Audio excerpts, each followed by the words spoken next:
In the wake of the news that the UFC has signed a new television/streaming deal starting in 2026 with Paramount, we all saw the deal, 7 years, 7.7 billion. There's been a lot of discussion about fighter pay and what that means. Now, fighter pay used to be a topic that I cared a great deal about, but then the fighters basically showed that they don't care, so I, over time, essentially, I'm not going to say I lost complete interest, but my basic rule has been if they don't care, I'm not going to care. So in other words, to the extent that they want to stick their necks out there and actually fight for something, I'm happy to raise awareness about that. But if they're just going to sit on their hands, then I'm not sure what I'm supposed to say at this point. But putting that aside, I actually had a very interesting conversation with someone in the know who had a pretty smart and important, I think, thing to say to understand how fighter pay could be affected in this deal, because it's so interesting. This deal gets announced, and it's this whopping sum of money.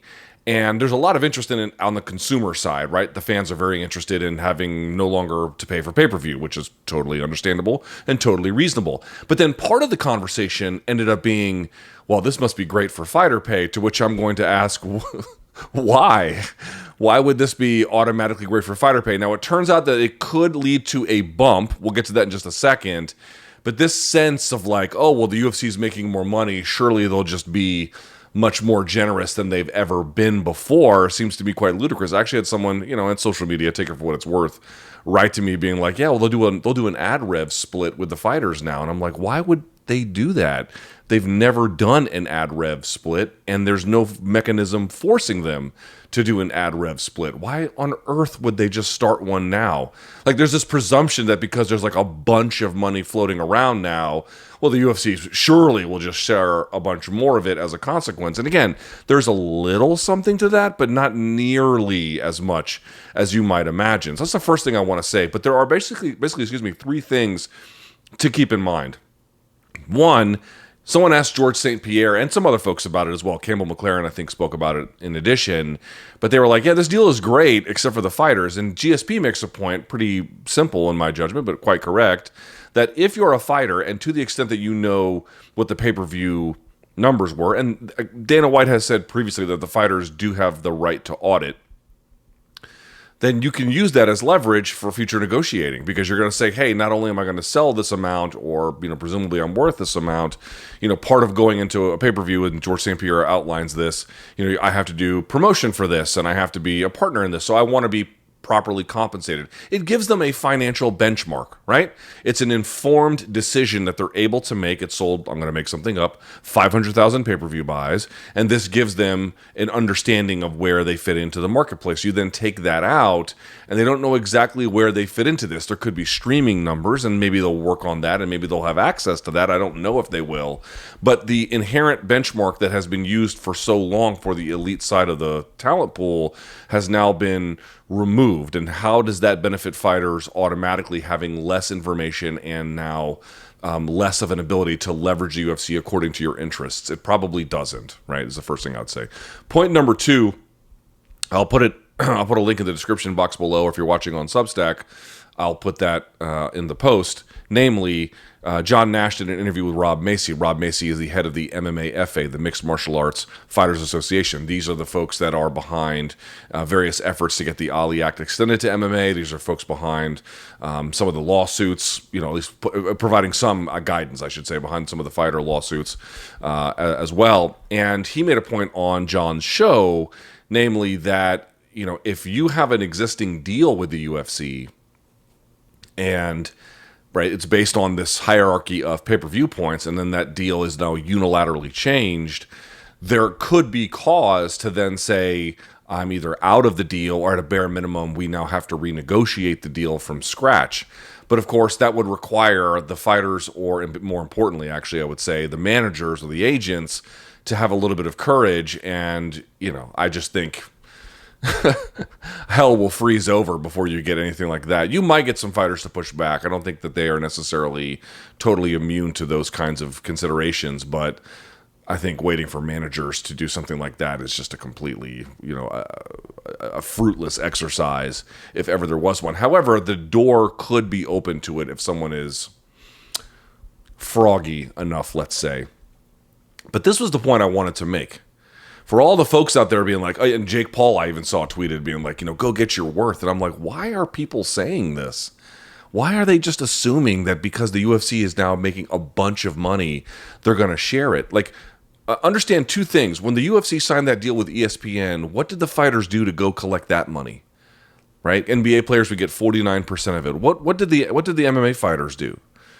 Right? And you could say, well, maybe the union wouldn't do much. They didn't even bother with it.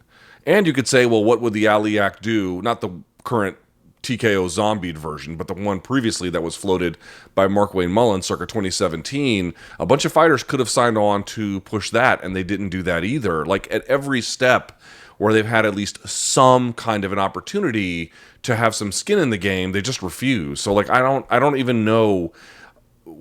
And we know from the ESPN deal and the Fox Sports deal, they did nothing. They did nothing. They did absolutely nothing. They didn't even try. So this whole thing like, oh, there's now more money with the UFC. Like this is now here comes the new Gilded Age for the fighters. This is just complete fantasy for the most part, just total fantasy. It's just a weird thing that people are focusing on. It's just very bizarre. And then the other part too is like, what did the fighters do when they got their money taken away, in large part anyway, during the Reebok deal? They did nothing. They did absolutely nothing. They didn't push back at all. Very few did any adversarial media.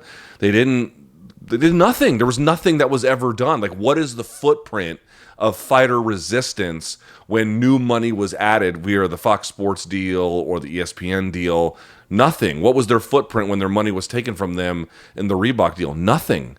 What was their footprint when there was an opportunity for unionization? Nothing. What was their footprint when there was a chance to help the small handful of fighters that were trying to push the Ali Act forward? Nothing. So like, oh, now there's a $1.1 billion deal. It could be $1 trillion a year. The fighters would do nothing. That's just, and I'm not saying that because I'm trying to be like negative. That's just what they've always done. Nothing.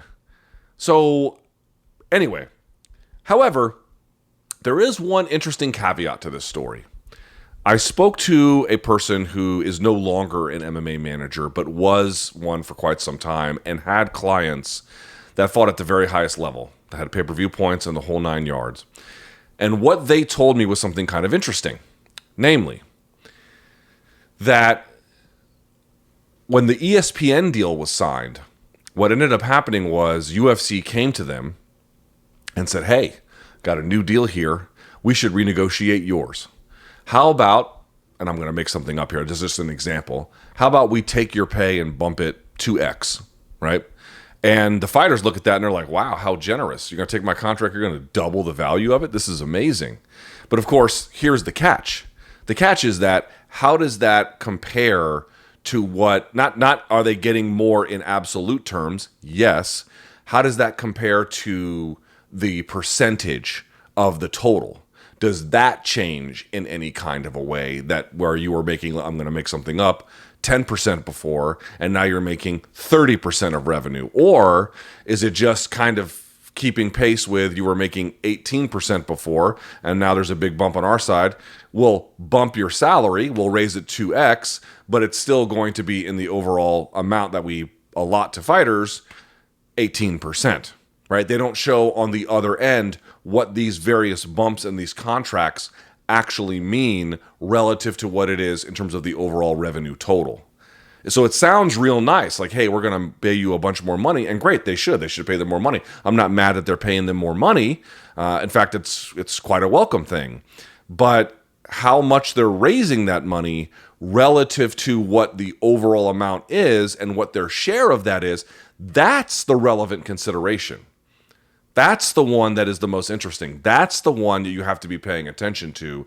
And that's the one where, to my knowledge, they are left, for the most part, in the dark. My sense is pay attention to the space going forward. See if you hear stories like that. A fighter saying, hey, UFC came to me, they gave me a big raise, blah, blah, blah. They're sharing the revenue, you see. They're being very generous, but not actually telling them how much they're sharing relative to the overall total. They're just making them feel nice because it's a bump. And well, listen, we all could use a pay raise. Who could be against such a thing? But if you don't have the information on the other side, you don't actually know how how much of a raise you're actually getting. It could feel nice, but it could actually be not that much in the end at all. And again, going back to some of the information that we have from the class action lawsuit, we know that most of these fighters, and the total outlays are 20% or less than the overall revenue share, or of overall revenue, I should say. So interesting times. We're going to have to see what happens. Pay attention. Let's see if fighters come out and say UFC came to them and gave them a big bump, and let's see if they're satisfied with it. And then the next question would be, did they tell you where this fits into the overall share and the overall revenue and how much fighters are getting relative to that? Because as we all know, that's the only question. But I'm just going to guess that because the managers are in large part in bed with the Ultimate Fighting Championship, or certainly at a bare minimum, I should say, unwilling to advocate for their clients in a way that is adversarial to the UFC, and because many of the fighters appear to be very incurious about the broader details, my hunch is that you won't get a lot of that. My hunch is that you'll get what that previous manager told me, namely, hey, here's a big bump, and we'll just leave it at that. Stay tuned.